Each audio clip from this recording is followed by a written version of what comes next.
Muy bien. Bueno, darles la bienvenida al proyecto de extensión que estamos desarrollando. Somos el doctor Cristian Cerda, la doctora Miriam León, y tenemos un seminario orientado a académicos, formadores de profesores, sobre el tema que nos convoca, que es uso académico de tecnologías digitales. ¿Ya? Somos un equipo de 4 investigadores. Por tema de agenda, solamente 2 estamos presentes hoy día, pero en general nos hemos ido turnando en las actividades. Entonces vamos a partir. Aquí hay una bienvenida. Vamos a partir por un saludo cordial de nuestro director de departamento, el doctor José Salazar. Posteriormente, el doctor Pedro Hernández va a hacer su presentación y posteriormente cerramos nosotros con la doctora León. Director.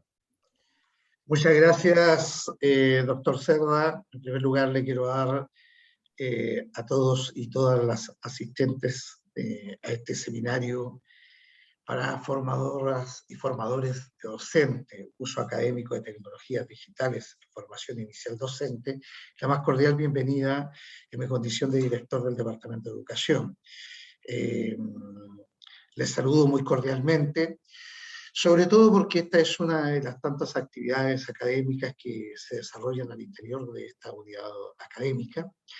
Y este es un grupo de académicos liderado por 2 colegas del departamento, que es el doctor Cristian Cerda y la doctora Miriam León, y además se integran los colegas Lorena Villegas y el doctor José Luis Sainz, y que de una u otra forma está asociado a lo que es el foco de la formación inicial, específicamente con el uso académico que los futuros docentes hacen de las tecnologías.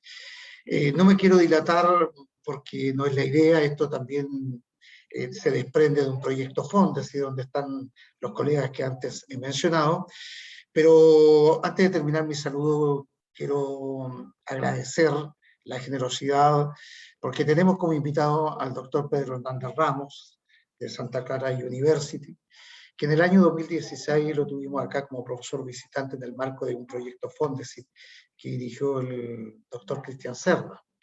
En esta oportunidad, Pedro, te tenemos de manera virtual, pero abrigamos esperanza que en un corto plazo podamos tenerte nuevamente presencialmente para que podamos recepcionar tu expertizaje, que sin lugar a dudas la conferencia que tú vas a dar en este minuto va a dejar muchos elementos a consideración en el quehacer de la formación de nuestros estudiantes. Así que, sin más dilatación, bienvenidos a todos y que sea este un momento de mucho provecho académico para poderlo instalar en nuestro quehacer dentro de la institución. Muchas gracias y mucha suerte en esta actividad académica. Muchas gracias, director. Entonces voy a proceder a presentar al doctor Pedro Hernández Ramos. Doctor Pedro Hernández Ramos nació en Estados Unidos, pero se crió gran parte de su vida en México y luego retornó a su país de origen a doctorarse en Stanford y trabajó mucho tiempo en AICOT, en las salas de clase del futuro de Apple. Ahí tuve la oportunidad de conocerlo por ahí por el año 93, 94, cuando nosotros estábamos iniciando la red de enlace. Y actualmente el doctor Pedro Hernández es el director del departamento de la Universidad de Santa Clara, ubicada ahí en medio del Silicon Valley, en California, en Estados Unidos, al sur de San Francisco. Así que sin más que recordar estos hermosos paisajes, Pedro, te damos la bienvenida y te invitamos a compartir tu pantalla para hacer la presentación. Muy bien. Muchas gracias, Cristian. Muy buenas tardes a todos. Es un placer estar aquí con ustedes. Le agradezco mucho al doctor Salazar, a Cristian, a Miriam la invitación. Estoy completamente de acuerdo que lo virtual no es tan bueno como lo presencial para este tipo de reuniones, así que nos la debemos para la próxima. Gracias a la invitación de Cristian, tomé la oportunidad para reunir varios temas que creo les pueden interesar en cuanto a cómo es el proceso de preparación de maestros en California. Acá Estados Unidos es una república federada, pero cada estado hace sus propias cosas. No hay un departamento central que mande un currículum uniforme a todo el país. Entonces, quiero darles algo del contexto geográfico y social en el que vivimos y luego explicarles el contexto de preparación porque es muy diferente al de Chile, en el sentido principalmente de que los estudiantes tienen que terminar su licenciatura antes de empezar un posgrado de preparación de maestros. Entonces, son los temas que voy a tratar y voy a empezar por el contexto geográfico y social. Cristian mencionó que estamos en el corazón de Silicon Valley. Creo que todo el mundo tiene un referente imaginado o tal vez de visita. Se han venido a San Francisco, a San José a conocer. ¿Sí? Es una región que desde los años 50 del siglo pasado empezó a crecer y a transformarse y de hecho también a transformar el mundo. ¿Sí? ¿A qué me refiero? ¿Sí? En este mapa algo imaginado, ¿sí? Ven ustedes en esos círculos rojos algunos de los puntos importantes. ¿Sí? Instituciones académicas importantes como Stanford, como Santa Clara. Pedro, un Déjenme segundo. encontrar. Disculpa, Sí. Pedro, yo veo negra la pantalla, disculpa. Se ve negro. Caray. Parece Sí, yo que también veo negro. ya, Se ve negro. Gracias por el feedback Perdón, ahí. entonces déjame Algo ocurrió. cambiar. Qué bueno que me interrumpieron, sirve que les repito que si acaso no me entienden por mi acento mexicano, o si acaso tienen preguntas en el camino, si no las quieren poner en el chat, me pueden interrumpir. Vamos a intentarlo de nuevo.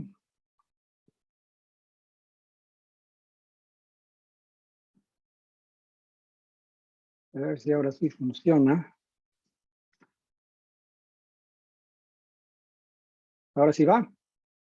Sí. Ahora sí, ahora sí. Excelente. Ahora sí, perfecto. Entonces, el contexto que les mencionaba, ¿sí? Esa es la lista de cosas que vamos a tocar. ¿Sí? Las expectativas oficiales, valores institucionales, la filosofía de nuestro programa, marcos conceptuales y lo que vemos de metas y logros. ¿Sí? Entonces, el mapa geográfico de nuestra localización. ¿Sí? San Francisco aquí al norte. Déjenme ver si puedo apuntar. Bueno.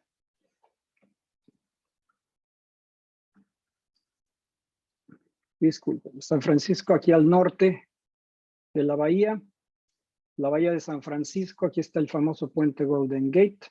Y como les decía, instituciones académicas importantes como Stanford, que creó el primer parque industrial en los años 50, de donde surge todo lo que es semiconductores y electrónica. Acá está Santa Clara, y luego vean nada más algunos de los nombres que he seleccionado. Aquí está Apple, como decía Cristian, vecino mío casi. ¿Sí? Aquí abajo está Zoom, en el centro de San José. ¿Sí? Aquí está Intel, que fabrica la mayor parte de los chips para todo el mundo. Cisco, de los principales de redes. Y qué decir de Facebook, Google, Yahoo. Y ahora en otros ámbitos también Tesla, ¿no?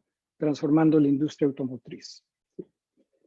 Les doy este contexto porque, como se pueden imaginar, esta área ha generado una enorme riqueza, pero también tenemos enormes desigualdades, no solamente económicas, sino sociales, políticas y de otros tipos. ¿Sí? Para que se den una idea de referencia, ¿sí? En el condado de Santa Clara, que abarca desde donde están más o menos Google y Facebook hasta acá al sur, más allá del mapa, ¿sí?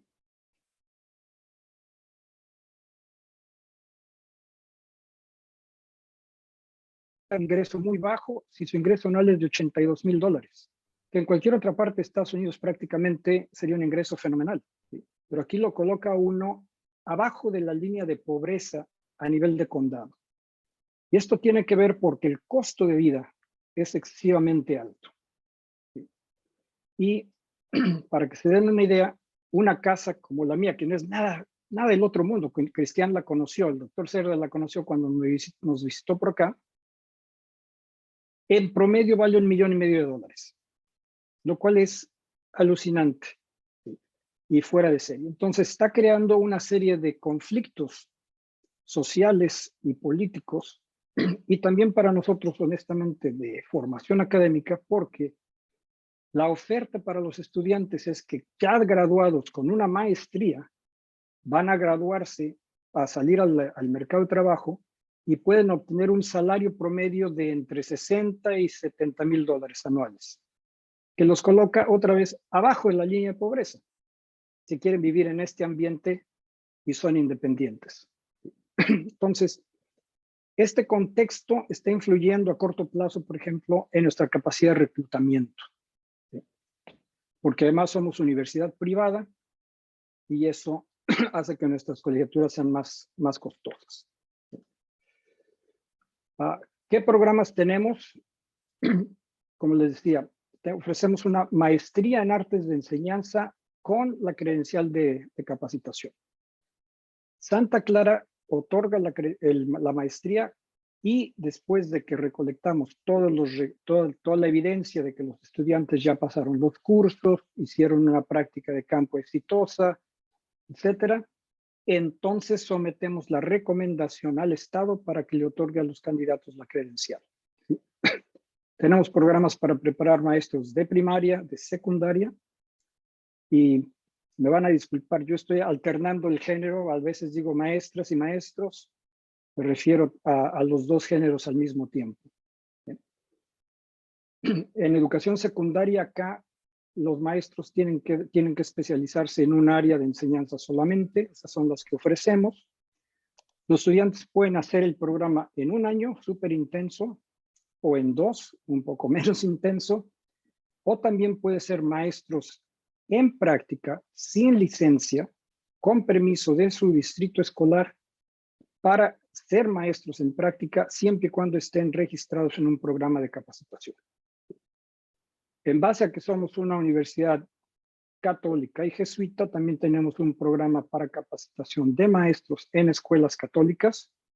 El primero es para maestros, para muchachos realmente, por lo general gente muy joven, recién salida de la carrera, que tienen vocación de maestros, se abocan a vivir en comunidad para ser maestros de tiempo completo en la escuela primaria o secundaria, o también si ya están empleados por un distrito escolar, perdón, por la diócesis, y quieren obtener su credencial, la diócesis les da 5 años para que en esos primeros 5 años se inscriban en nuestro programa y puedan obtener su credencial de maestros.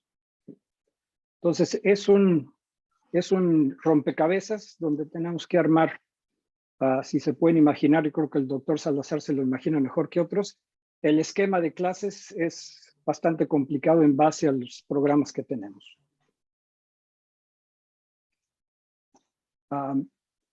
Ahora, déjenme, les doy una idea básica de a lo que me refiero con las expectativas del Estado. El Estado de California ha definido estas expectativas de desempeño de maestros organizados en 6 puntos principales que en total se desenvuelven hasta 34 páginas de temas específicos, áreas de conocimiento, habilidades, etcétera, disposiciones, prácticas éticas, etcétera, que los estudiantes deben de saber y demostrar. ¿Sí? Y también el Estado ha adoptado estándares de contenido, es el currículum estatal, como por así decirlo, para las escuelas públicas. ¿Sí? Y en los 2 tipos de documentos hay referencias a tecnología muy superficiales, ¿sí? Que cada programa de capacitación tiene que interpretar. Entonces, por ejemplo, en los estándares de contenido, ¿sí? La frase común es que para trabajar con estudiantes en el área del lenguaje, para trabajar con los estudiantes en matemáticas, los maestros deben de saber utilizar la tecnología y los medios digitales de una manera hábil y estratégica. ¿Qué quiere decir eso? Eso es lo que cada programa tiene que desempacar.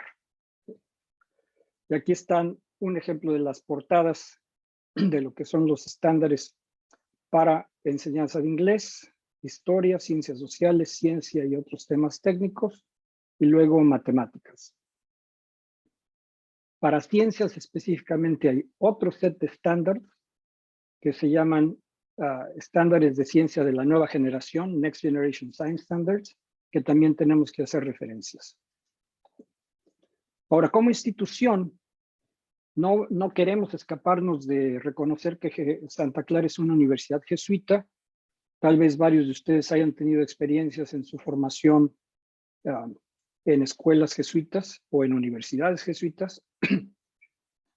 Y específicamente lo que nosotros integramos deliberadamente en nuestro carácter como departamento son valores como este que en latín se dice cura personalis.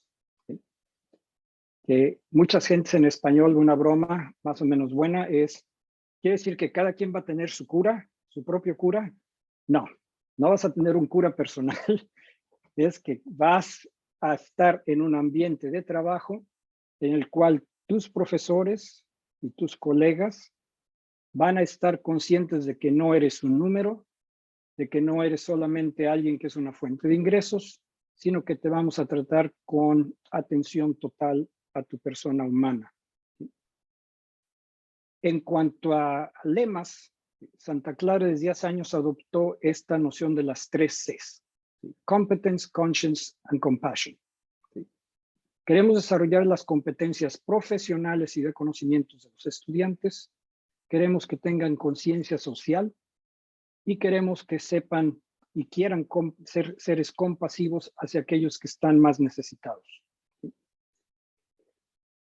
Recientemente se ha adoptado un lema complementario que es que la misión de la universidad es crear un mundo más justo, humano y sustentable. Entonces, el contexto institucional. Ahora, para nuestro programa, hace unos 10 años decidimos dedicar un poco de tiempo para determinar metas globales, metas a un nivel de abstracción bastante alto sobre capacitación de maestros. Nuestras metas para capacitación de maestros. Y ahí las tienen. Y como se darán cuenta, ¿sí? Por ejemplo, en el número 5, crear ambientes de aprendizaje productivos y de apoyo. ¿Sí?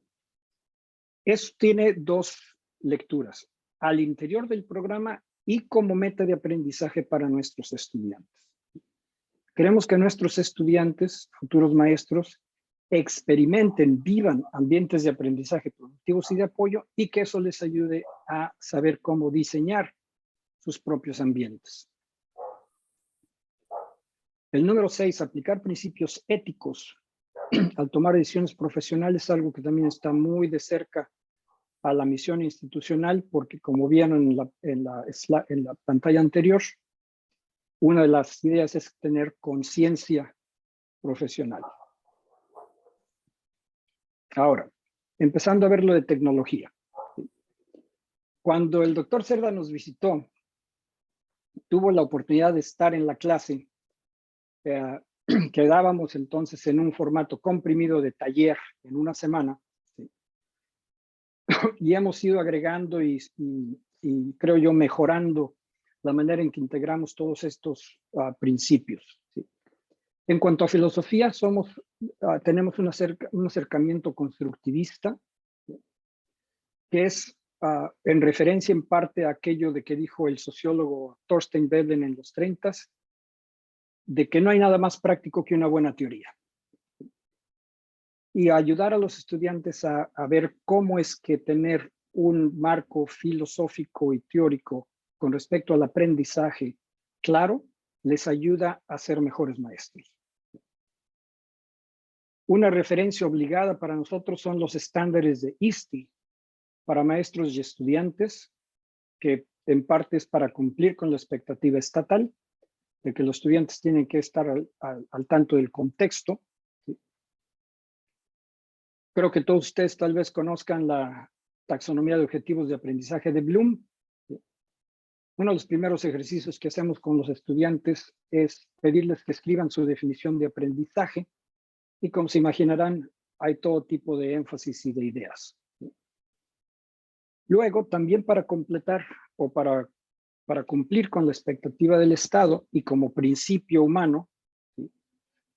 Trabajamos con los estudiantes en todas las clases del programa para que estén mejor preparados para poder trabajar con estudiantes con necesidades especiales y diseñar y utilizar herramientas, tecnologías, pedagogías que beneficien a esos estudiantes y a todos los estudiantes.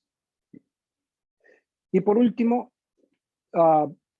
introducimos a los estudiantes a este marco que se llama TPCK, conocimientos tecnológicos, pedagógicos y de la materia, tanto como para hacerles ver cómo evoluciona el campo de la investigación en educación y también para que vean cómo es que pueden utilizar marcos como este como un esquema de formación profesional autodirigida. Voy a elaborar un poco en cada uno de estos.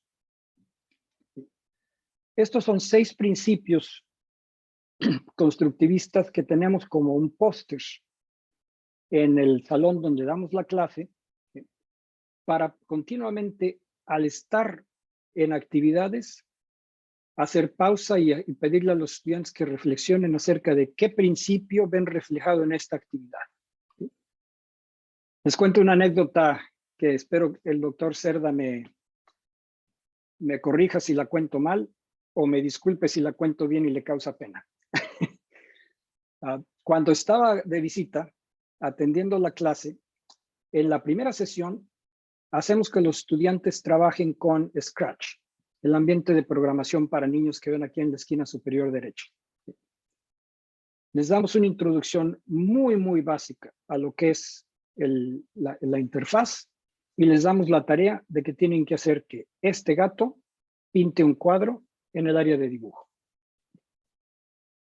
Como se podrán imaginar, esto les causa a los estudiantes mucha angustia, mucha ansiedad, mucha frustración, y eso es exactamente lo que queremos.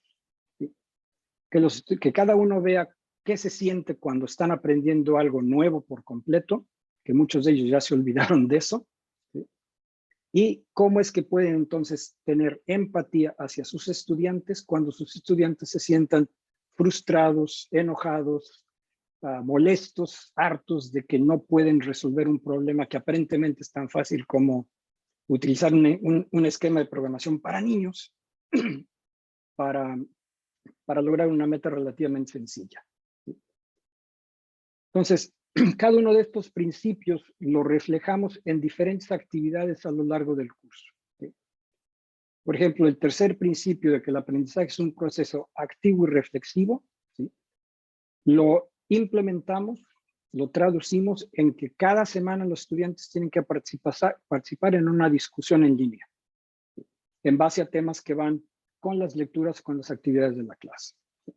Entonces, esto les ayuda a ver cómo principios teóricos se pueden aterrizar, se pueden operacionalizar en el trabajo en el salón de clase. Me voy a permitir interrumpirme para decirles que le voy a compartir esta presentación al doctor Cerda y a Miriam, a la doctora López, para que si a alguien le interesa, la tengan a su disposición.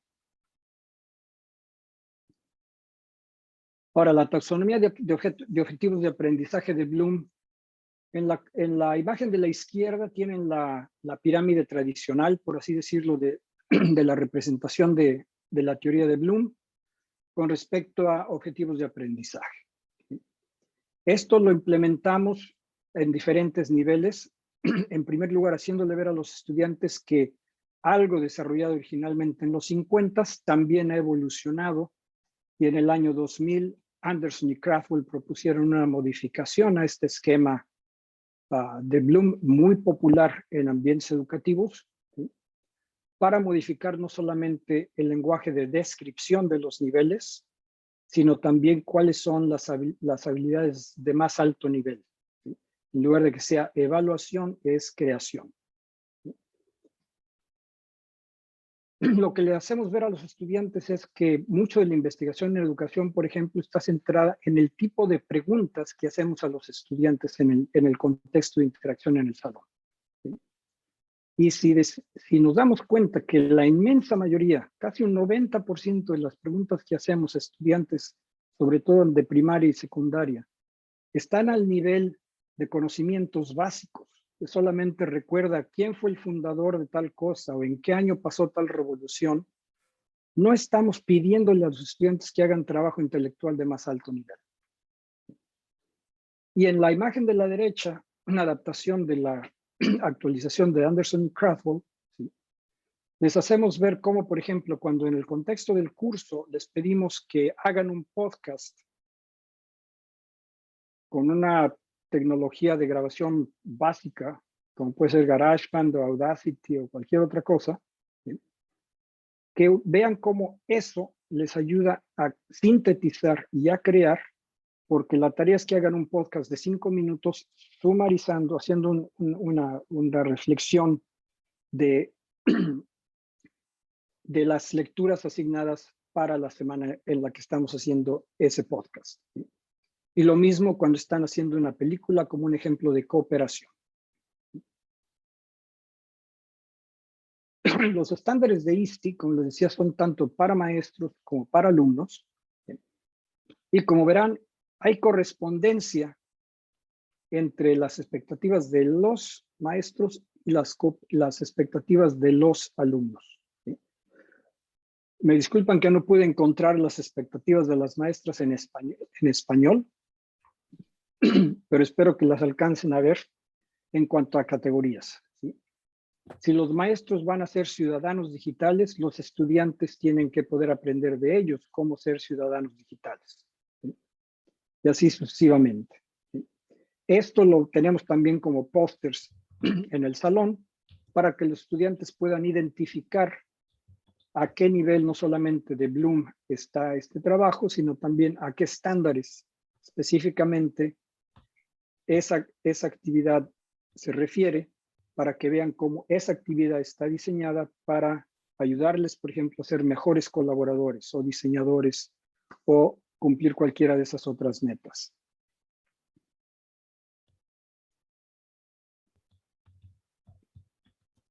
Espero que tal vez ya todos ustedes tengan alguna familiaridad con este esquema que se llama Universal Design for Learning o el diseño universal para el aprendizaje. Desde el año 2000, más o menos, CAST, un grupo basado en Boston, ha estado desarrollando y mejorando cada año este esquema para ayudar a los docentes a tomar conciencia de cómo podemos diseñar actividades de aprendizaje que cumplan mejor las necesidades de aprendizaje de todos los estudiantes. Especialmente tal vez a los que tienen alguna dificultad psicológica, cognitiva, psicomotriz, etcétera, pero que esas adaptaciones, esas modificaciones le puedan servir a todos los estudiantes.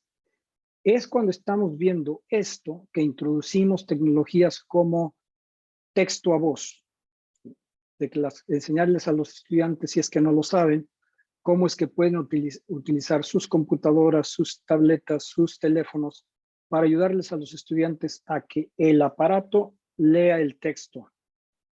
Y en el sentido opuesto, para que los estudiantes dicten lo que quieren escribir y la computadora, la tableta, el teléfono lo capte y lo presente como texto.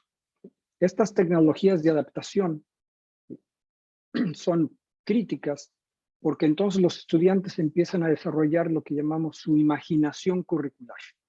Pueden imaginarse actividades en las que pueden diferenciar el tipo de trabajo que los estudiantes en su aula de trabajo hacen, ¿sí?, dependiendo de sus preferencias o de sus habilidades, al igual que de las metas de aprendizaje que fijan los maestros. Y el último esquema es este de TPCK.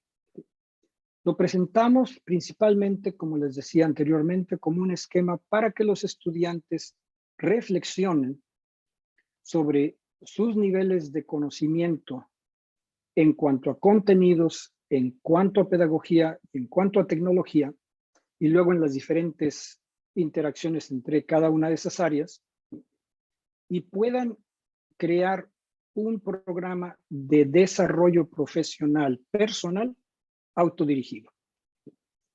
Una de las grandes quejas de los maestros y maestras acá en Estados Unidos es que los distritos o las escuelas generan oportunidades de desarrollo profesional sin consultar a las maestras, que entonces tiene que sentarse sobre otro seminario de cómo utilizar Excel para crear una hoja de cálculo donde puedas llevar tu registro de calificaciones, que no les interesa y no les gusta perder tiempo en eso. Entonces, la conversación con los estudiantes es, bueno, si no quieres que te hagan eso, tú tienes que ser propositivo. y tienes que decirles, mira, yo quiero saber más sobre, por ejemplo, en cuanto a pedagogía, aprendizaje en base a proyectos. Excelente. ¿Quieres saber más también sobre cómo incorporar tecnología en aprendizaje en base a proyectos? Entonces ya tienes aquí esta interacción. Y luego quieres ver cómo quieres utilizar aprendizaje en base a proyectos con tecnología en proyectos interdisciplinarios que, digamos, involucren ciencias y matemáticas, y estás llegando al centro del diagrama.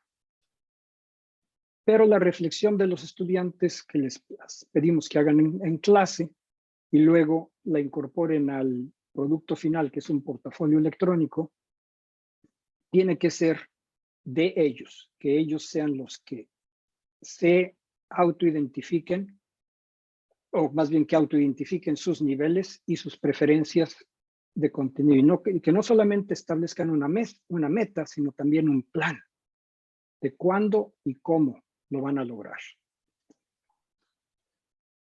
Ya para terminar, ¿qué estamos buscando al hacer que nuestros estudiantes trabajen con todo esto?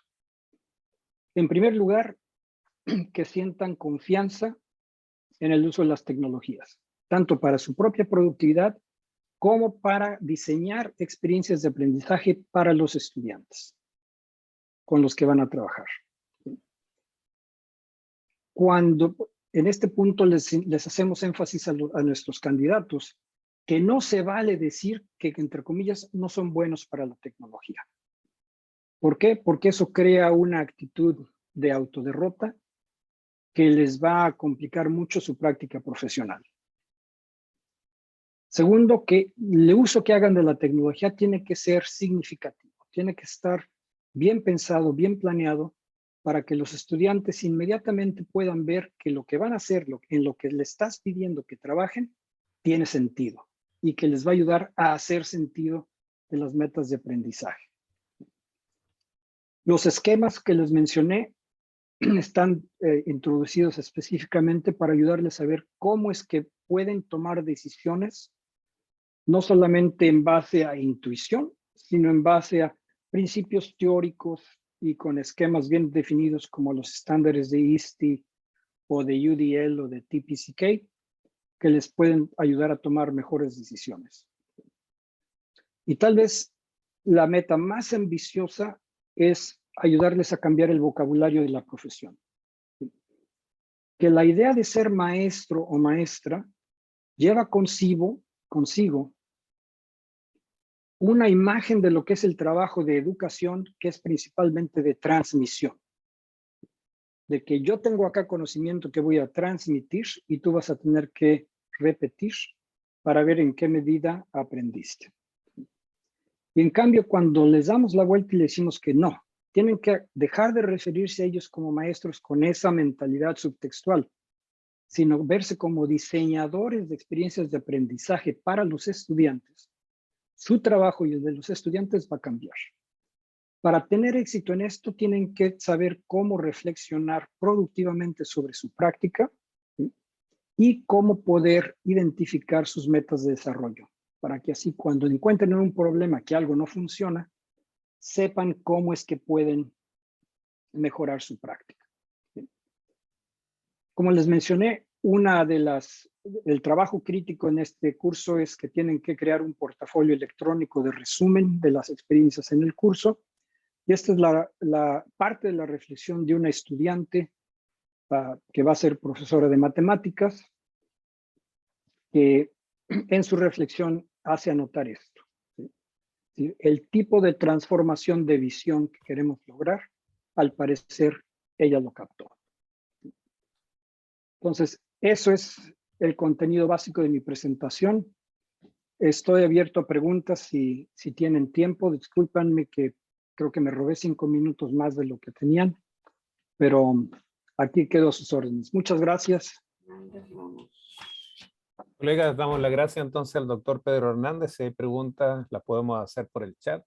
Contarles que igual mi experiencia ya, las 2 veces que tuve la posibilidad de ir a Santa Clara antes de la pandemia, es bastante interesante ver un programa de formación de profesores en el medio del Silicon Valley, donde se forman profesores que buscan a través de asignaturas disciplinares integrar tecnologías de manera transversal, tener que hacerle clases a hijos de científicos que trabajan en empresas como Intel, como Cisco, como Adobe, donde gran parte del capital cultural de ellos implícitamente lleva un manejo de tecnología.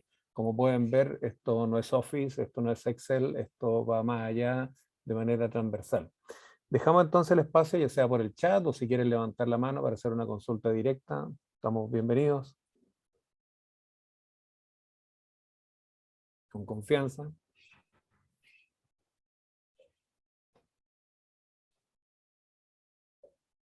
Yo quería, bueno, Pedro, preguntarte, te contacté para pandemia cuando nosotros estuvimos asesorando acá con José, estuvimos asesorando al equipo de rectoría para el tema pandemia.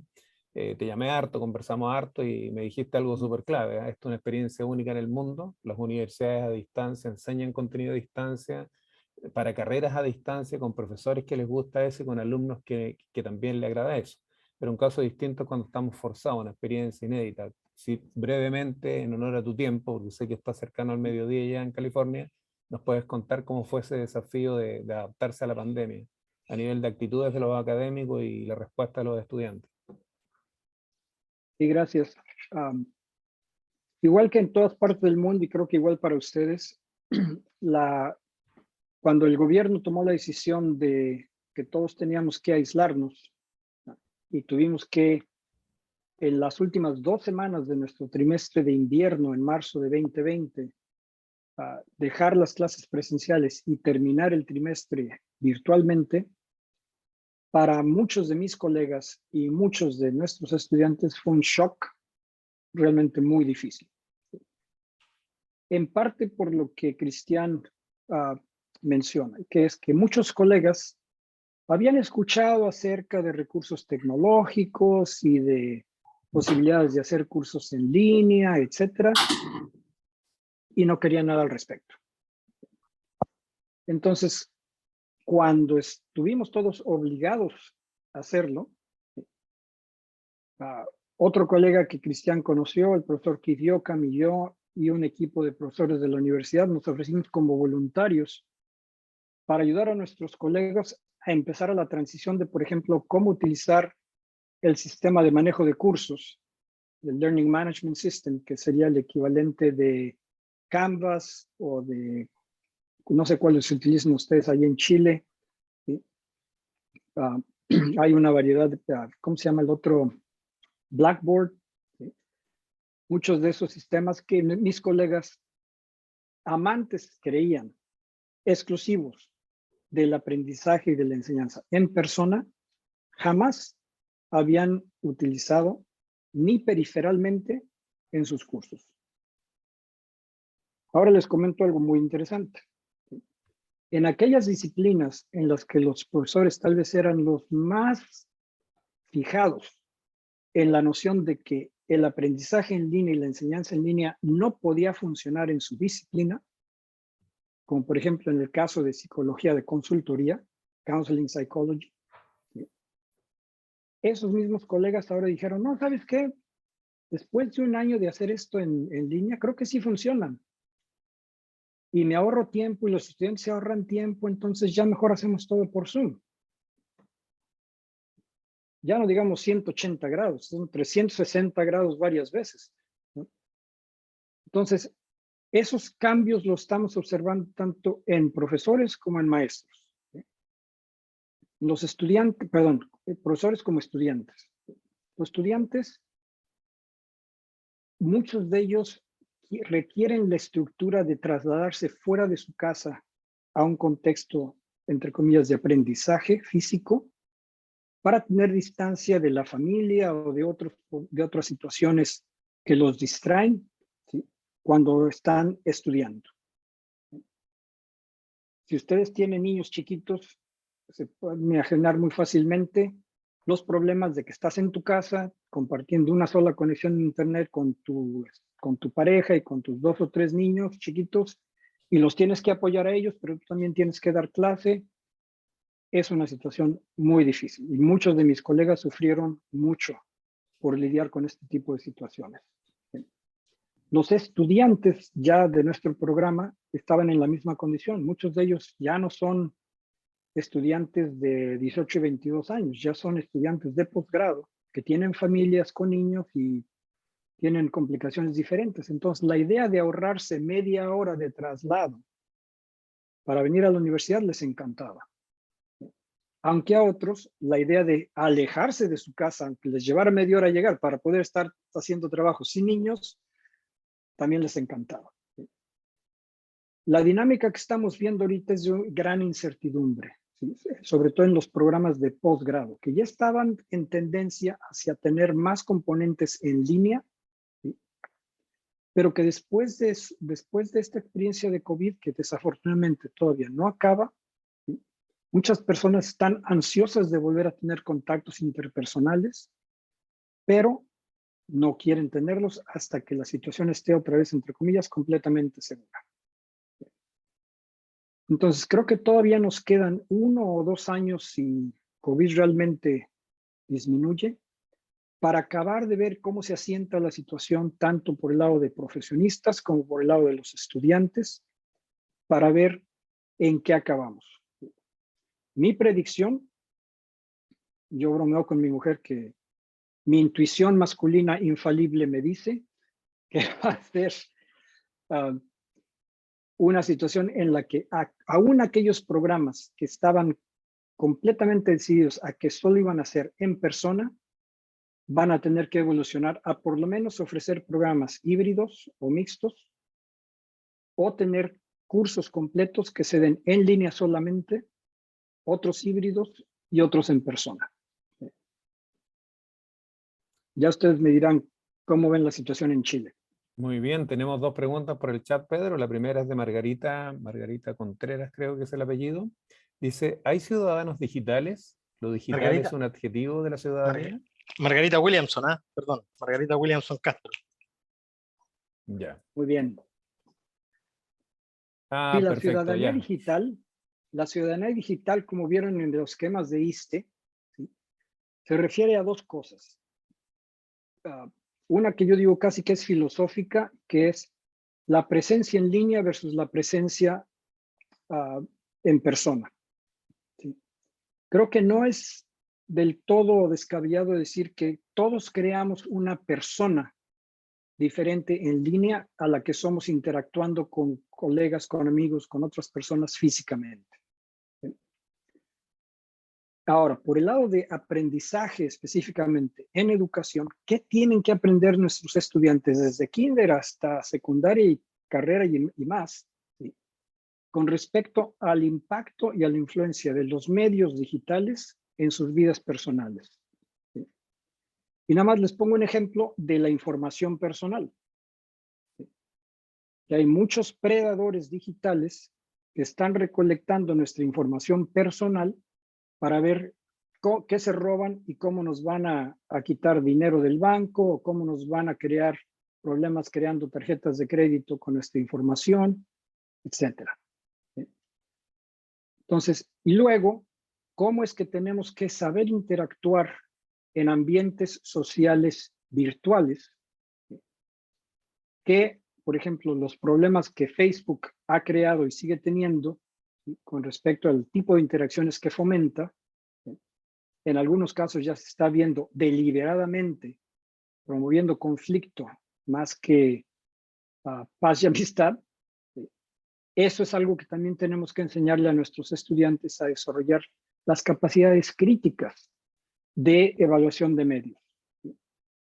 Si antes les teníamos que enseñar cómo distinguir, siendo bastante simplista, entre lo que era un anuncio y un programa de televisión, ahora tenemos que ser más sofisticados y decirles, mira, esto, aunque aparezca en Internet, no necesariamente es válido, aunque aparezca en Internet. ¿Sí? Y la cantidad de desinformación circulando deliberadamente, por ejemplo, con respecto a COVID, tiene que ser una llamada de atención para que todos los que estamos lidiando con gente joven, les ayudemos a entender cómo es que tienen que ejercer capacidades críticas para poder evaluar y distinguir y eventualmente poder tomar decisiones personales adecuadas con respecto a qué tipo de presencia quieren tener en ambientes digitales. Muy bien, Pedro. Tenemos otra pregunta que dice, ¿qué valor le asigna usted a la clase invertida dentro del modelo TIPAC?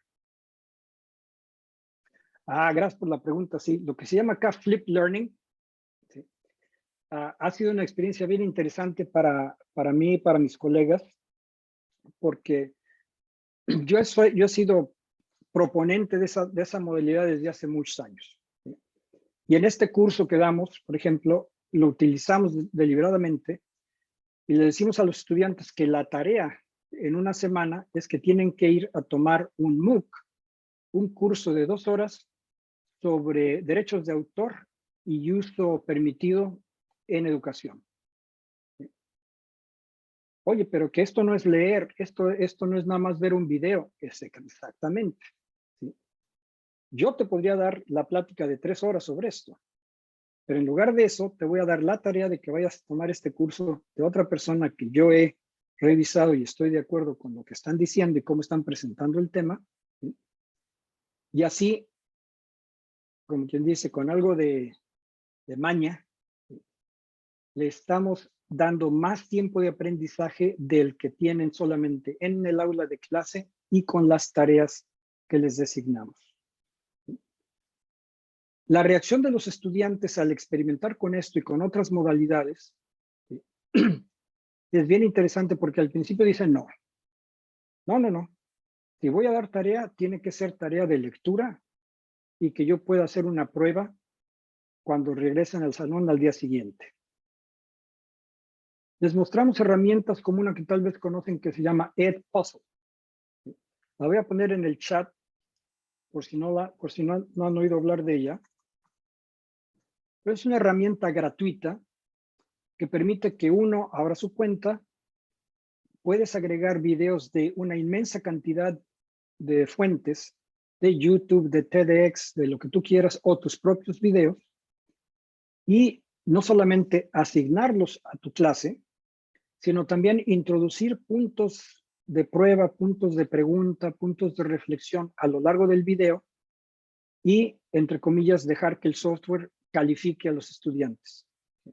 Con una gran variedad de modalidades diferentes, pero lo que te permite es que los estudiantes, entre comillas, se expongan al contenido en su propio tiempo y que tú la mañana siguiente, sin tener que hacer prueba, ya tengas los resultados al arrancar el programa en la mañana y veas cuáles son las preguntas, cuáles son los temas que más problemas tuvieron, cuáles vale la pena revisar, con cuáles tienes que crear un grupo de estudio separado, etc. Cuando los estudiantes captan cómo es que, a final de cuentas, lo que les insistimos es su trabajo con los medios digitales va a cambiar. Y el trabajo de los estudiantes, al tener acceso a medios digitales, también va a cambiar.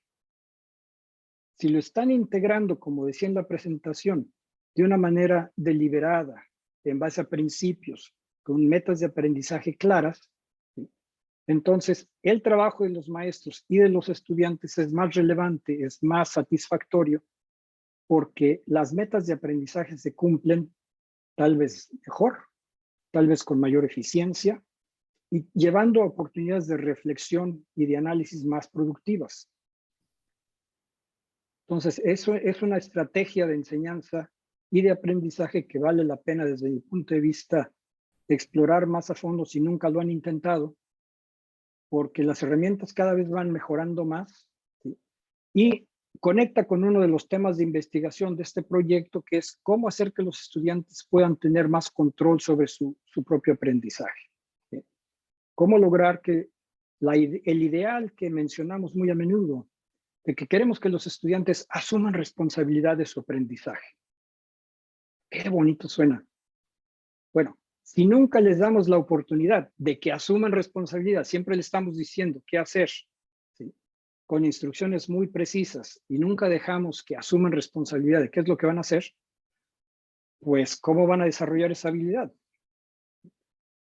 Entonces, esto del Flipped Classroom es una manera en que Los estudiantes saben que tienen que ver ese video de 10 minutos, contestar las preguntas y saben que el trabajo en el salón de clase no va a ser nada más qué preguntas contesté correctas y cuáles no, sino que va a ser también una oportunidad de reflexión, de análisis y de profundización que tu maestra, tu maestro puede entonces arrancar a partir de esa información que ya proveíste con tu experiencia. Bueno, Pedro, parece que no hay muchas más preguntas. Si alguien quiere decir algo por voz y no por chat, este es el espacio. Si no, le damos las gracias infinitas a Pedro. De verdad, esperamos que la pandemia pase, tenerte de vuelta nuevamente. Siempre ha sido un aporte, tanto por tu calidad humana, por los conocimientos, sobre todo viniendo desde el epicentro tecnológico del mundo. ¿Ya? Y yo creo que es bueno mantener eso. Lamentablemente, la pandemia ha mermado estos intercambios. Así que muchas gracias de parte del equipo de investigación a nombre de nuestro departamento de educación. Hay varios colegas acá. De hecho, la broma que hacía Joel es porque el doctor Williamson parece que está desde una cuenta distinta de él y yo confundí su nombre con ahí está la anécdota, va a quedar en el registro. ¿Sí? Sí. No, Bueno. no nos metamos a temas de identidad en línea.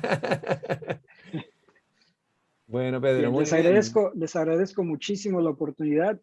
Me disculpan que tengo que estar en otra reunión en 5 minutos. Como les mencioné, es más, antes de salir me voy a compartir el archivo, o no, mejor se lo mando al profesor Cerda ya como Sí. PDF, para que lo pueda él compartir con quien quiera. Y él también tiene mi contacto de correo y de teléfono si no lo captaron en la pantalla, con toda confianza. Nosotros Estoy sí. muy consciente de que muchas veces las preguntas no surgen sino hasta que ya se pasó la oportunidad del momento. Vamos a hacer una mini evaluación cortita donde les vamos a pedir el correo a los que quieran compartir su correo para justamente enviar el video y adicionalmente las presentaciones utilizadas también. Ese es el objetivo. Perfecto.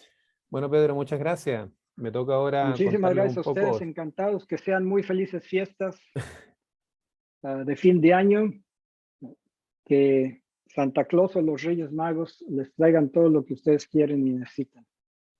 Sobre todo, salud. Muchas gracias. Muchas gracias, Pedro. Muy buenas tardes y buenas noches. También.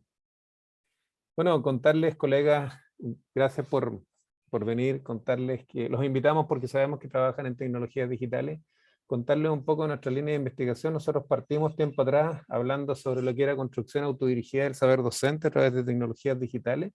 Nos preocupa el proceso autónomo que desarrollan los estudiantes de pedagogía de forma paralela a la formación tradicional que ellos reciben en las aulas. Nos preocupa mucho que están aprendiendo por su cuenta y sobre todo que están aprendiendo por su cuenta usando tecnologías digitales o tecnologías de la información y de la comunicación. Ahí nosotros tiempo atrás publicamos un artículo centrado en esto, donde generamos un modelo en honor al tiempo para que la doctora Miriam alcance a hacer su parte. Yo voy rapidito. En ese modelo identificamos 3 fases. Primero, la necesidad de información que emerge desde la necesidad de complementar información académica o contar con información específica, algo que escuché en clases que me parece relevante, lo busco. Hay un proceso de búsqueda que tiene que ver con distintos niveles de profundización de la exploración y de estructura de la búsqueda, todo desarrollado de manera autónoma y de manera inductiva. Los estudiantes de pedagogía aquí no reciben una formación basada en los modelos de comunicación o de resolución de problemas de información, como por ejemplo es el Big Six o el modelo Gavilán que tiene la gente de Colombia, ya donde les enseñan a identificar fuentes de información, analizarlas, sintetizarlas y presentarlas de manera original. Y después nos entramos a la fase de uso de tecnología donde los estudiantes iban utilizando las tecnologías disponibles. Ustedes saben que si las redes sociales son gratis, los celulares, el uso social se aumenta, pero también usando las tecnologías y los servicios que la universidad posee. ¿Ya? Ahí nos dimos cuenta que habían distintos tipos de uso y también nos preocupamos mucho en cómo se gestionaba la información digital, es decir, cuando los estudiantes descargaban los recursos, cómo lo organizaban. Pensamos en ese tiempo que esto estaba tildado, estaba desarrollado por lo que se llama compromiso docente. Más adelante nos dimos cuenta que este tema tiene que ver también con lo que se llaman ingresos a la pedagogía, motivos de ingreso a la pedagogía. También en el desarrollo de este modelo, que fue un modelo teórico cualitativo desarrollado con teoría fundamentada constructivista, siguiendo el modelo de Cathy Charman, nos dimos cuenta que este proceso en distintos niveles era influenciado por condiciones propias del contexto de la formación inicial. Por ejemplo, las características del programa y sus docentes. En el caso de la Universidad de la Frontera, son los departamentos disciplinares los que están a cargo de la formación de los profesores y el perfil de sus académicos son investigadores, ojalá fondecistas, no necesariamente personas especialistas en formar educadores o con mucha experiencia de aula. También por los espacios de experiencia en docencia. Nosotros hemos visto como en el último tiempo en la universidad las prácticas que antes estaban en quinto año han pasado ya a partir desde primero, un proceso interesante de práctica, lo que lleva a que los estudiantes empiecen a necesitar aplicar lo que van aprendiendo. Esta primera fase, necesidad de información, también está permeada por las disposiciones que poseen los estudiantes a aprender y enseñar. Y es interesante porque eso se cruza con una literatura bien amplia sobre motivos de ingreso a la pedagogía. La literatura es clara, existen 3 motivos de ingreso a la pedagogía. El primero es el intrínseco, que tiene que ver el valor disciplinar que le ve el estudiante, es decir, quiero saber más de historia, quiero saber más de literatura, más de comunicación o más de educación física. ¿Ya? El segundo motivo es extrínseco, que tiene que ver con las condiciones que tenemos los profesores para trabajar. Es una actividad socialmente bien vista, hay hartas vacaciones, en algunos casos enero y febrero, en algunos colegios se trabaja media jornada. Y están finalmente las motivaciones altruistas que tienen que ver con la necesidad de ayudar a otros. La segunda fase también está permeada por elementos como la interacción con pares y académicos. Ya ahí nos dimos cuenta que mientras más alta es la interacción con los pares, hay menos autonomía en la búsqueda de información. Es decir, si yo tengo una duda y puedo preguntarle a un profesor, no necesito ir a la red a buscarla. Por lo tanto, paradójicamente, un académico que no interactúa mucho con sus estudiantes va generando implícitamente actitudes autónomas, siempre y cuando el estudiante tenga autonomía para aprender, haya desarrollado la autonomía para aprender. Ahí nos dimos cuenta que este constructo era relevante de indagar. Y finalmente la fase 3, que es el uso académico de las tecnologías, porque nos dimos cuenta que habían otros usos, como el recreativo, el social, tiene que ver también con la disponibilidad de las instituciones en cuanto a tecnologías digitales, el acceso a equipamiento, el acceso a redes de alta velocidad, el acceso a recursos digitales disponibles, bases de datos, libros digitales, software. No es lo mismo estudiar geografía con software o estudiar inglés apoyado por software de corrección de pronunciación que hacerlo sin esa tecnología. Pero eso también tenía un correlato con las actitudes de los estudiantes a la tecnología. Bueno, un segundo artículo tiene que ver con una mirada más cuantitativa y eso lo va a explicar la doctora Miriam León. Muchas gracias. En el marco de los proyectos que nosotros hemos desarrollado, que tal como mencionaba Cristian, han sido parte del Fondesit de Iniciación con el que él partió y después el Fondesit regular en el que está este equipo que vemos acá y además también estamos desarrollando un DIUFRO. Tenemos este que es una de las primeras investigaciones más en la línea cuantitativa, por lo que había presentado Cristian era en la línea cualitativa, que es sobre acceso, tiempo y propósitos de uso. Entonces, en la siguiente lámina vamos a ver cuáles fueron algunos de los elementos que nosotros vimos o cómo comenzamos, ¿sí? Entonces, por ejemplo, ahí ustedes pueden ver que en relación a los dispositivos que ocupaban las personas, había una asociación entre el tipo de dispositivo y los propósitos que había. Entonces, siendo además lo que más se utilizaba, los computadores portables y los teléfonos inteligentes o celulares. Eso es lo que más, una mayor cantidad de frecuencia tiene, que de hecho está destacado ahí con rojo. Y mucho menor las tablets o tabletas y también ya disminuyendo los computadores de escritorio. Y lo que podíamos ver es que estaba asociado a los computadores de escritorio y a los computadores portables los propósitos de uso académico, es decir, cuando yo utilizo esta información para hacer trabajos para la universidad, para comunicarme con mis profesores, para descargar material, para crear material, lo hacían mucho desde aquellos dispositivos que efectivamente les permitían generar una mayor producción o descargar información. En cambio, el uso social, que es este uso más de interacción, donde yo me comunico con otros, donde yo le escribo a otros, donde yo hago consultas, estaba asociado a los teléfonos inteligentes. Y en este caso, el uso recreativo sí estaba asociado al uso de aquellos que tenían tablet. Siendo además, tal como ustedes pueden ver en la tabla, que no había diferencias entre lo que hacían los días de semana, de lunes a viernes, y los sábados y domingos. También nosotros hemos realizado, siempre vamos iterando entre realizar cuestionarios, que es una mirada más cuantitativa, con entrevistas para, por un lado, conocer algunos antecedentes, comprenderlos y profundizarlos. Y comentábamos nosotros en la mañana, en parte del equipo de investigación, cómo efectivamente se mantienen muchos de estos usos asociados a los dispositivos, algo que nosotros ya conocíamos, también lo hemos visto, lo hemos ratificado en las entrevistas. En la siguiente lámina además podemos ver que también este uso, estos propósitos de uso que detectamos, están asociados a ciertos recursos digitales. Muchos, también durante el avance que hemos desarrollado, hemos visto que tratamos de hacer estos recursos digitales libres de algunos, específicamente de algunas aplicaciones, porque en este momento lo que más nosotros vimos que estaban utilizando era Facebook y quizás ahora es mucho más lo que utilizan los jóvenes Instagram, ¿sí? Así que también hemos ido migrando a no tanto preguntar por los recursos digitales, sino que por el tipo de, o sea, no decimos usamos Excel, sino que decimos usamos planilla de cálculo, por ejemplo. Y efectivamente lo que uno ve es que hay asociación entre los recursos y los propósitos de uso. O sea, claramente Facebook se usa mucho más de una manera social, eh, así como también WhatsApp, que es una herramienta de mensajería instantánea. En cambio, el buscador de Google estaba asociado a lo que es todos los propósitos de uso académico. Obviamente, a nosotros nos gustaría que aquí como recursos digitales salieran mencionados cosas como nuestras bases de datos, como las bases abiertas, como EBSCO, Scopus, etcétera, pero sin embargo lo que siguen más utilizando nuestros estudiantes es Google, esperemos que Google académico. Y por otro lado, también hay un uso intensivo asociado a YouTube desde un punto de vista recreativo. Ahora, nosotros en las entrevistas sabemos que también hay algunos estudiantes que nos mencionan un cierto uso académico a YouTube, sobre todo cuando tienen que usar software, etc. Y probablemente esto, que es información antes de la pandemia, quizás va a sufrir algunos cambios a raíz precisamente de la intensidad de uso que ya estamos ocupando o desde el año 2020, este año 2021, las tecnologías digitales, que tuvo un cambio explosivo en el uso que todos tenemos.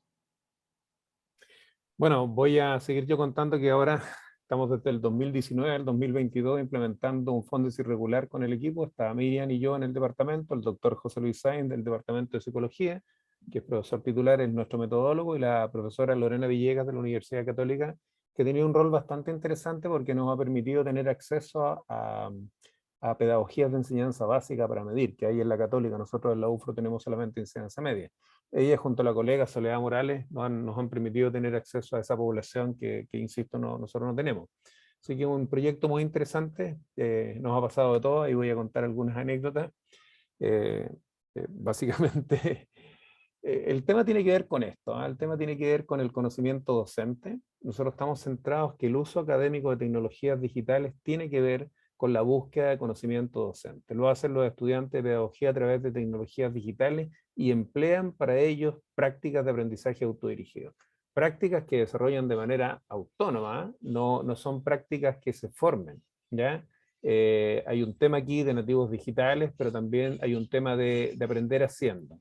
¿Ya? Definimos los propósitos de uso como académico, el buscar información, el comunicarse académicamente con otro, el realizar trabajo. Después, el social tiene que ver comunicarse con amigos, publicar información personal, interactuar con personas en base a perfiles virtuales. El recreativo tiene que ver jugar solo, jugar con otros en un computador o en otro aparato, y ver videos musicales y películas en términos generales. E integramos un nuevo uso a raíz de la recomendación del doctor Sainz y a raíz de algunas entrevistas que hicimos con los estudiantes y con un sistema de registro que Miriam les va a explicar, que tiene que ver con todo el uso económico de la tecnología. Ahora, estos son usos, cuando hemos hecho análisis de ecuaciones estructurales, por ejemplo, hemos visto que el uso académico se diferencia mucho de estos dos usos, pero estos dos usos se parecen mucho, tienen alta covarianza cercana al punto 60 en algunas investigaciones, lo que demuestra que pareciera ser que cuando me recreo igual hago algo social, o lo social también es visto como algo recreativo.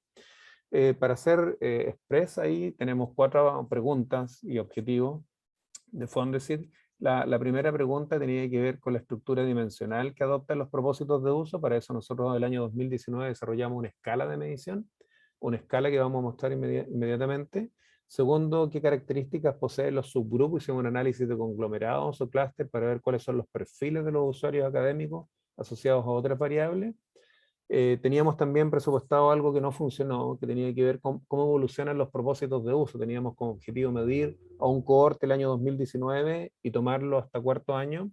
Lamentablemente tuvimos harta pérdida entre la primera y la segunda medición, pese a que cambiamos los colores de la encuesta, pese a que les dijimos que era una encuesta distinta, pese a que pusimos en video de difusión, pareciera ser que en la mirada de los estudiantes ya habían contestado a ese cuestionario. ¿Ya? Y el plan que tenemos ahora es ver cómo esto se cruza con áreas de conocimiento disciplinar. Vamos a visualizar algunas notas de áreas pedagógicas y áreas disciplinarias, y vamos a ver cómo el uso académico se relaciona con cada uno de ellos. ¿Ya? La doctora León les va a contar los esfuerzos que hemos hecho con la escala, no sin antes yo decir la anécdota que nos ocurrió. Nosotros desarrollamos esta escala todo el 2019, nos ganamos en enero el proyecto, en marzo partimos pero a full, y en octubre tuvimos un instrumento desarrollado. El 15 de octubre, pueden reírse si quieren, empezamos a levantar datos presenciales. Duramos hasta el 20 de octubre, cuando empezó la explosión social y se acabó todo. Alcanzamos a recolectar 45 cuestionarios, nos quedamos con todo el material impreso. ¿Ya? Dejamos esto, dijimos, bueno, había un paro, los estudiantes se fueron a paro por la explosión social, lo retomamos en marzo. Marzo tuvimos un poco de clase y empezó el 20 de marzo la pandemia. Así que empezamos rápidamente a virtualizar este cuestionario, un Question Pro, y fue el último, la guinda de la torta fue que cuando queríamos tomarlo, nuestros estudiantes se fueron a paro virtual. Así que ha sido complejo. Miren. Sí, agradecemos también a los colegas del departamento que en reiteradas ocasiones le hemos pedido ayuda y hemos ido a sus salas ahí a aplicar estos cuestionarios. En una de las acciones que nosotros partimos en la construcción de este cuestionario es que precisamente a un grupo de estudiantes que detectamos que usaban mucho las tecnologías digitales, el año 2019, que fue el primer año que trabajamos el Fondesit regular, fue que ellos tuviesen un registro en este software, en esta aplicación que es Google Keep, donde ellos nos tenían que contar qué usos hacían, para qué, porque nos interesaba el propósito, y también nos interesaba el cómo, y el con qué en el fondo utilizaban. Entonces, durante 15 días los estudiantes nos fueron informando, y a raíz de esto, en la siguiente lámina vamos a ver que pasemos a la otra lámina. Perfecto, voy a mostrar el registro, ya se está abriendo, un segundo. Mostrémoslo brevemente también para que veamos qué es lo que se planteaba, digamos, y cuál era toda la instrucción que se les indicaba a los Ahí estudiantes. está. ¿Sí? Ahí ustedes pueden ver qué es lo que nosotros le planteábamos, hacer una nota por día y lo que se planteaba era qué es lo que hacía. Y ahí había algún ejemplo. Por ejemplo, yo le envío un mensaje a mi compañero de curso. ¿Con qué? Con el WhatsApp de mi celular. ¿Y para qué? Para juntarnos a estudiar. ¿Sí? Entonces le dábamos. La idea era que precisamente nosotros pudiésemos conocer cuáles eran las diferentes acciones que podían realizar con tecnologías digitales. Eso de manera inductiva y basada en la realidad. Y de manera, entonces, en esta construcción de esta escala, por un lado teníamos este componente, que es un componente empírico, que es en el fondo conocer las acciones que realizan nuestros estudiantes de pedagogía, y por otro lado también hicimos una revisión respecto a cuáles eran las principales o estándares que nosotros podíamos utilizar. Hay algunos que específicamente están asociados a la docencia o a los futuros docentes. Sin embargo, dado que en la universidad no se enseña explícitamente competencias digitales docentes, lo que el equipo de investigación acordó fue precisamente adherirse a un marco de competencias digitales, que es un marco de competencia amplio, que en el fondo está planteado, de hecho, para todos los ciudadanos del siglo XXI y que tiene estas áreas, estas 5 áreas que son información, comunicación, creación de contenido, seguridad y resolución de problemas. Entonces, lo que nosotros hicimos en este análisis, tanto de lo que nuestros estudiantes nos comentaban que hacían, además con entrevistas también que habíamos realizado con este registro, fue ver que no todas las áreas, ni además todas las subcompetencias eran realizadas. Habían algunas que no eran pertinentes. Por eso es que ustedes en el lado derecho de la pantalla pueden ver que las áreas que nosotros elegimos fue información, comunicación y creación de contenidos. En información, todas las subcompetencias, navegar, evaluar, almacenar, pero en comunicación hay algunas que no seleccionamos y sí hubo otras que efectivamente decidimos abordar. Lo mismo en creación de contenidos porque eran mucho más pertinentes a la realidad que tenían nuestros estudiantes. De esta manera, lo que nosotros tenemos fue un instrumento que en su tabla de especificaciones tiene 3 competencias, las que ya había mencionado antes, y 5 subcompetencias, que es navegar, nosotros la abreviamos como navegación, la gestión de datos, la interacción, el compartir y el desarrollar contenido digital. Y además vimos que a los 3 propósitos que antes ya estábamos trabajando, que es en esta información previa que les mostramos, que era el académico, el recreativo y social, sumamos un nuevo propósito de uso que fue emergiendo a lo largo de estos años, que es el propósito económico, ¿sí? Donde en las acciones veíamos ya que muchos de nuestros estudiantes de pedagogía efectivamente lo utilizan tanto para distintas acciones que están asociadas o a la venta de productos o ellos mismos también a ser compradores, ¿sí? Así que ahí agregamos estos elementos. Y lo que podemos ver acá son algunos ejemplos de este instrumento. Bueno, uno siempre parte un instrumento con muchos ítems que después fuimos refinando. Entonces, por ejemplo, en navegación, en la línea, en el propósito de uso académico, tenemos revisar en Internet sitios web de interés académico. En gestión de datos, por ejemplo, tenemos descargar documentos, algunas presentaciones que les interesen, por ejemplo. Podemos pasar al recreativo para ver en interacción. En interacción, en el recreativo, por ejemplo, tenemos comunicarme por internet para informarme sobre eventos recreativos, o para informarme de algún evento deportivo, o para informarme del concierto que están dando en la universidad, o sobre películas, sobre videos. También tenemos otro uso en el uso social, como ejemplo, el compartir, y ahí nosotros siempre hacemos una división entre la distinción entre cuando yo interactúo y cuando yo comparto. La interacción tiene que ver con, de manera simplista, con un intercambio de mensaje. En cambio, el compartir ya involucra cómo yo puedo con otra persona enviar documentos, enviar videos, enviar imágenes, sitios web. Entonces está mucho, por eso es que nosotros decimos que es de un nivel de complejidad mayor.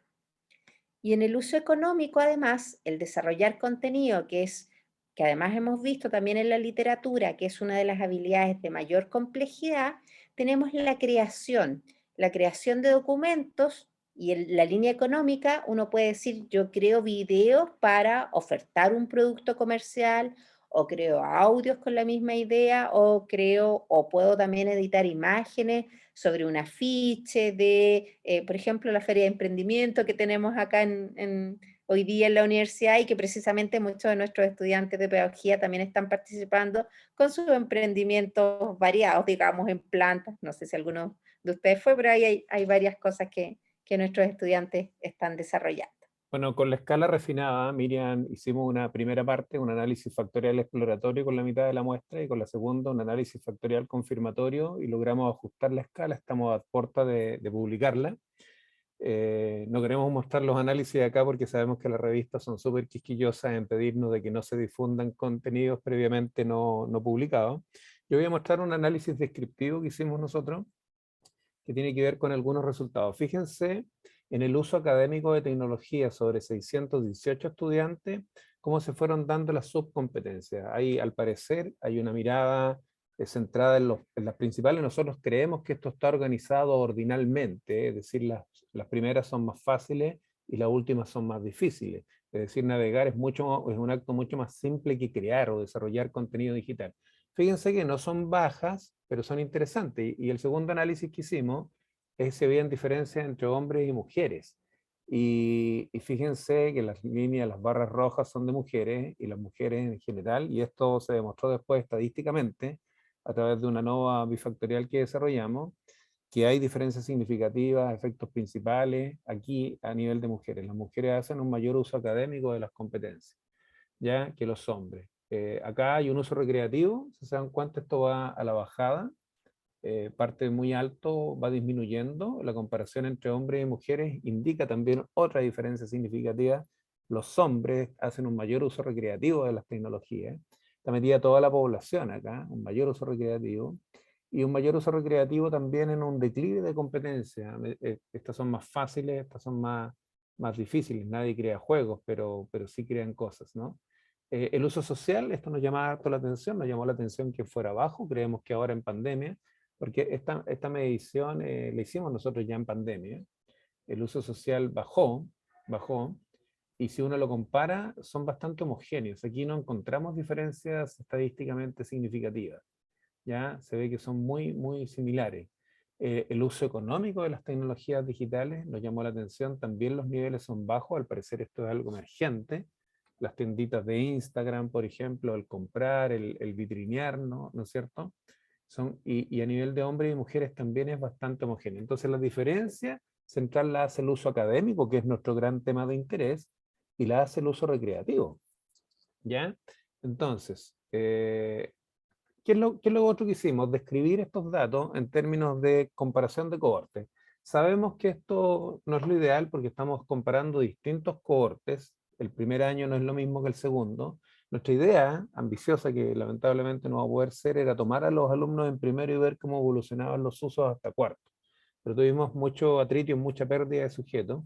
Pero si ustedes pueden ver, en navegar, buscar información, que es esa subcompetencia, las mujeres nuevamente a lo largo de los cohortes tienen un mayor desempeño que los hombres.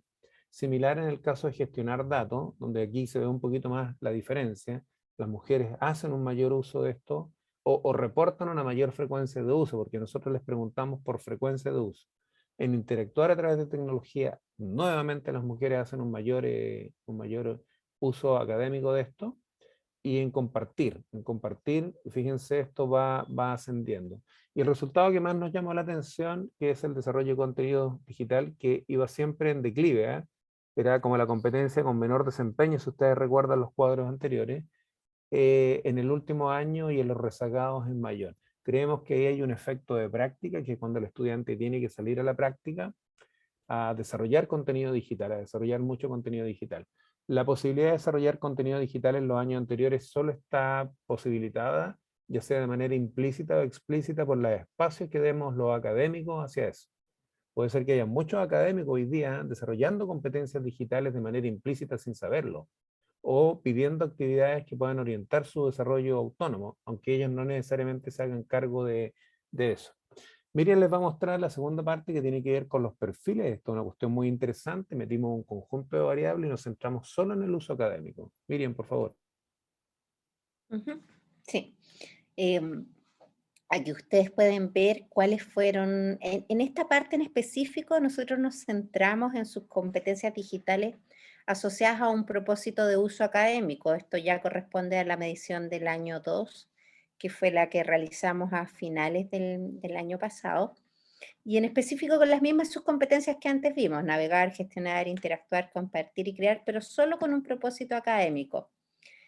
Y con estas variables vimos cuál podría ser este perfil, y además asociamos también otras variables que nosotros creemos que son variables que además teóricamente ya se habían explicado en en el primer reporte que ustedes vieron, que fue más cualitativo a través de entrevistas, en 3 grandes temas, que uno es el aprendizaje autodirigido, que son escalas que tienen autogestión, autocontrol y deseos de aprender, con tenacidad académica, que la escala está en 2 factores, consistencia y perseverancia, y lo que nosotros denominamos disposición a aprender y enseñar, que tiene que ver con el interés, por un lado, en el contenido disciplinar de su carrera, es decir, que tanto me interesa a mí la matemática, castellano, inglés, y por otro lado, el contenido pedagógico, es decir, que tanto me interesan los modelos curriculares, por ejemplo, y las estrategias de enseñanza más asociadas a la didáctica.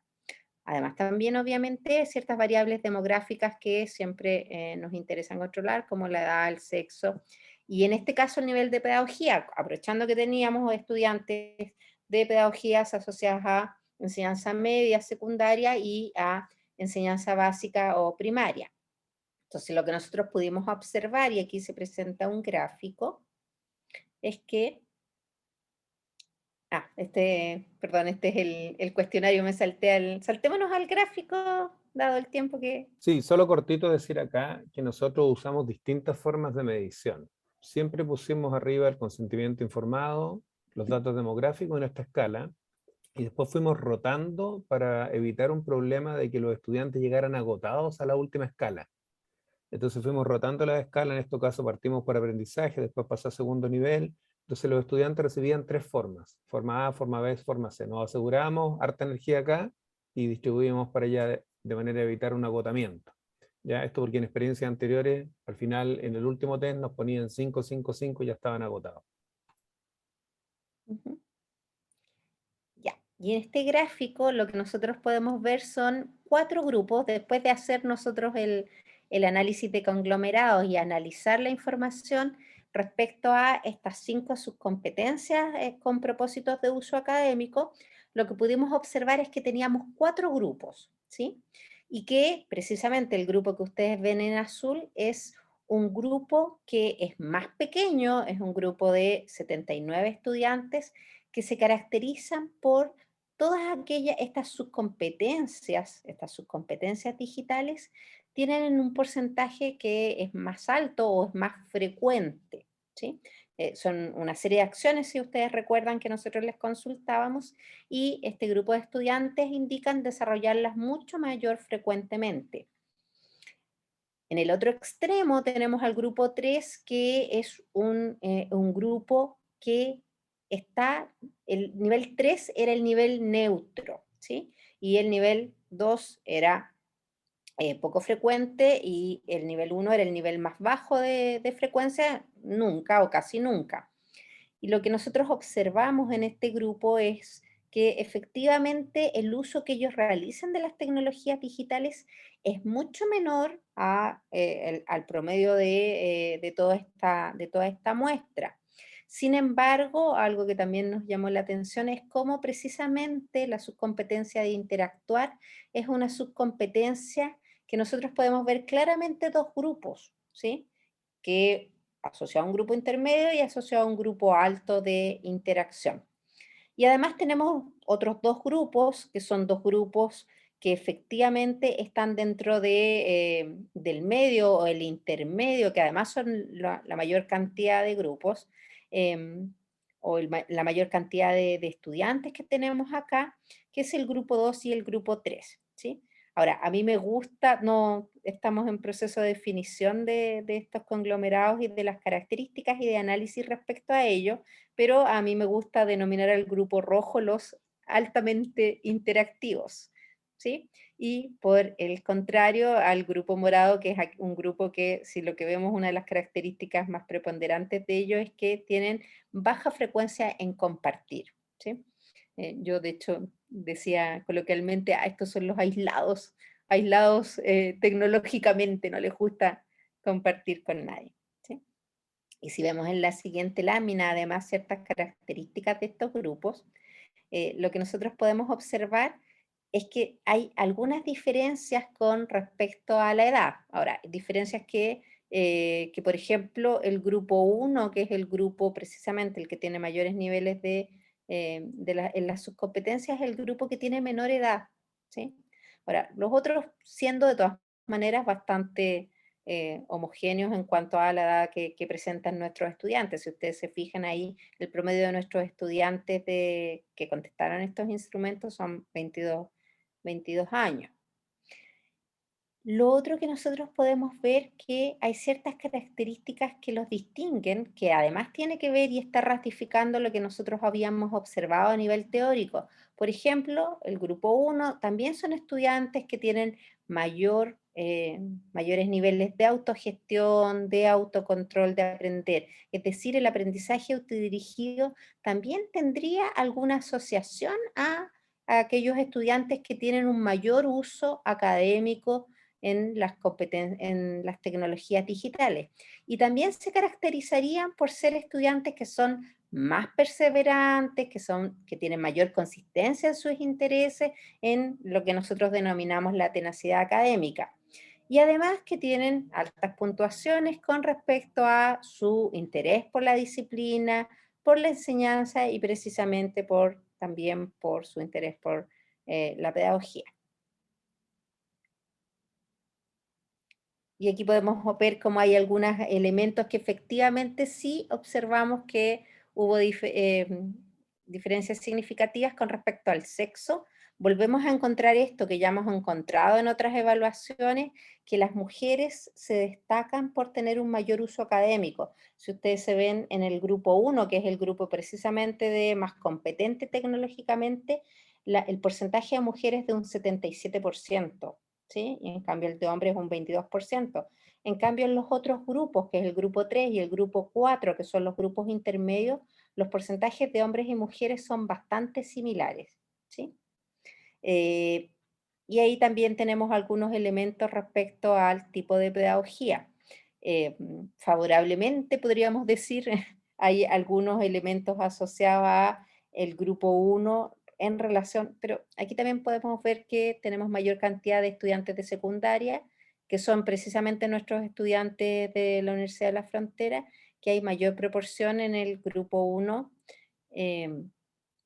pero también vemos que hay mayor proporción en todos los grupos, así que estos resultados hay que analizarlos con discreción. En los otros elementos, respecto a los años del programa, nosotros hicimos un análisis con lo que la universidad denomina básico, que es 1 y 2 años de permanencia, intermedio, que son 3 y 4 años, y avanzado, que son 5 o más en algunos casos. Y vemos que efectivamente no hay diferencias. Lo mismo en reprobación, aquellos estudiantes que han reprobado o que no han reprobado asignatura, aparentemente en esta muestra, con respecto a estos grupos, no observamos diferencias estadísticamente significativas. Bueno, llegamos a la parte ya final de... Habíamos prometido que íbamos a trabajar solamente hasta las 6:30 en respeto a los tiempos. Les voy a dejar acá el cuestionario. Se los voy a dejar en el chat. Espero que... Perdón, creo que me salí. Algo tengo que Sí, hacer. ahí ya lo había colocado yo recién, pero es bueno Perfecto, que perfecto. lo recuerde. Sí, entonces voy a dejar de compartir y en el chat voy a colocar aquí el... ya lo puso Miriam. Por favor, les pedimos unos minutos que se registren su correo para hacerles llegar el video y para hacerles llegar también las presentaciones tanto de Pedro como la que hicimos nosotros. Le damos gracias por venir, gracias Alicia, gracias Carolina. Sabemos que vienen hace tiempo trabajando en tecnologías digitales. Hemos revisado la literatura, los vamos a seguir invitando, es muy interesante lo que escriben, hemos revisado sus artículos, de verdad, y qué alegría que pudieron estar. Sabemos que no es el mejor momento, estamos todos cerrando el año, así que igual valoramos mucho. Doctor Parra, ¿quiere compartir algo? Sí, gracias. Bueno, antes que todo, felicitar colegas, Cristian, Miriam, felicidades por este proyecto de extensión y por las dos actividades, la del profesor primero y luego por presentarnos, ¿no?, el trabajo que ustedes han estado haciendo y en el cual también hemos tenido una participación, aunque sea así chiquitita, colaborándoles, ¿no?, con nuestros cursos para que puedan aplicar estas encuestas y puedan hacer este trabajo. Felicidades por los resultados, muy simpáticos los resultados también. Así es que, en rigor, aplausos para ustedes, chiquillos, pero dos consultas. La primera, puede que sea un carril la consulta, porque en realidad al no haberlo presentado tal vez no lo consideraron, pero como hicieron los estudios, los estudiantes de pedagogía hicieron alguna especie de estudio por carrera que de pronto se puede entregar a los directores. Oye, mira, tu carrera tiene como estos niveles de uso, para esto los estudiantes usan tecnología, puede servir incluso como un insumo de autoevaluación para las carreras, ¿no? Un insumo más de todo lo que ellos juntan. Y en segunda instancia, a lo mejor visualizar, estaba el colega Di Ponce acá de la Escuela de Pedagogía, que es, me imagino, uno de los profesores que dicta la asignatura de tecnología en la escuela, a lo mejor insumar también a ellos para que de esta manera puedan ellos trabajar o desarrollar, ¿no? El uso académico, por ejemplo, que es el que nos interesa a nosotros en los estudiantes. Y lo otro es si es que esto finalmente se les presenta a los estudiantes también, ¿no? En alguna instancia para que ellos también puedan conocer un poco los reportes que emergen de vuestro interesante trabajo. Eso, colegas, muchas Sí. gracias y felicidades de nuevo. Tenemos ahora que sentarnos a hacer estos reportes. Por carrera, obviamente, siempre hemos enviado también reportes a los estudiantes. Nadie nos contesta. A veces enviamos 500 reportes con la preocupación de que ahí la gente de informática nos vaya a bloquear el email, cosa que no ha ocurrido, así que agradecemos a la directora de informática que está aquí presente. Enviamos reportes a los estudiantes donde les damos los puntajes individuales, los puntajes de su carrera y los puntajes del resto de las carreras a nivel de promedio. Y también lo que hacemos es entregar reportes a los directores de carrera. Ya lo hemos hecho en versiones anteriores. Ahora, el tema de carrera no fue algo significativo en el análisis de clúster. También hemos integrado y hemos invitado no solo a la gente de la Católica, este año hicimos algo muy agradable. Conversando con colegas en el área, logramos invitar a estudiantes de Punta Arenas, de la Universidad de Magallanes, a través de Mario Garay y Paola Asensio, que lamento que no estén, darle las gracias. Invitamos también a través de Karina Muñoz a gente de la Universidad Austral, de la carrera de Educación Diferencial, a gente de la Universidad de Los Lagos con Roberto Canales. Invitamos también a gente de la Universidad Católica del Norte, Víctor González, y poco a poco hemos ido generando redes para invitar a más universidades. La virtualidad obviamente dificultó esto, pero nosotros queremos que todos tener un mapa y compartir esto. Si al final comprender la cultura y cómo los jóvenes se forman indica también cómo ellos van construyendo esto autónomamente. Queremos hacer varias cosas por ahí, tenemos otros proyectos que queremos, Miriam me pidió, dijo, invitémoslo para la próxima oportunidad, pero es algo interesante. Y lo otro, también, colegas, decirles que pese a que hemos participado en el EduTech de Málaga virtual, en el EduTech de Buenos Aires, no pudimos ir a Glasgow a presentar por pandemia, extrañamos mucho el poder, después de las presentaciones, seguir conversando, iterar en un café y seguir haciendo redes, que creo que es lo más valioso de los congresos. Ya esperamos que pronto vuelva eso para también ver qué es lo que están haciendo ustedes y los colegas de otras universidades y nutrirnos, porque eso es muy valioso. Eso, doctor Parra, agradezco la pregunta. Les damos entonces un espacio y cerramos. No sé si el director quiere hacer un cierre.